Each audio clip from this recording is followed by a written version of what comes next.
每个星期二的晚上，应该是9月到11月底的每个星期二的晚上的10:45到11点半呢，我在 EZ5 的这个舞台上，为大家服务。然后刚刚一开始就唱了3首歌，一个是 Never Enough， 那个电影叫什么剧了 ？Never Enough， 叫做《大艺术家》的插曲。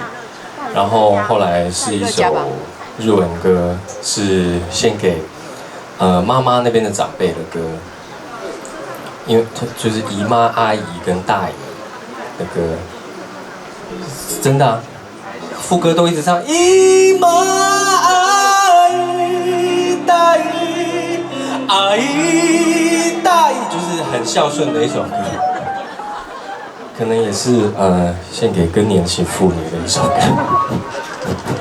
寻找大姨妈的一首歌。然后后来唱了李白这样子哈，因为就我觉得唱歌不用聊天比较轻松这样，因为我讲笑话反正也不好笑。那而且今天大家是很就是刚刚看那个伟林的这个 set 的时候，觉得大家今天就是特别想要听歌，对不对？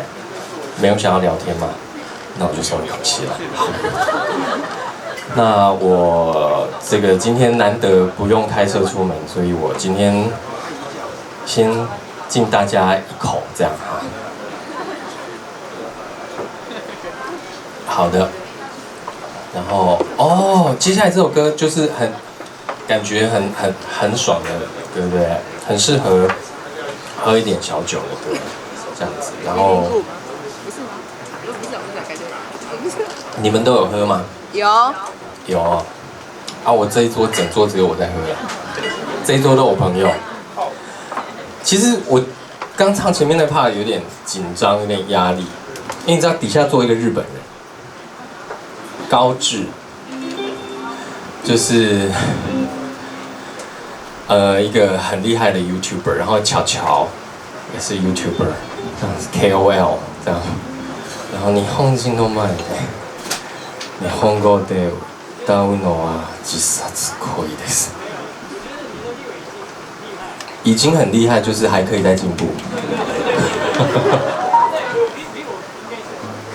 比你更好？什么？你说的大家听不到。我来台湾5年，然后学中文就会慢慢进步，但是日文退步了，所以你的日文比我更好。真的吗？很恐怖呢。会这样吗？会吗？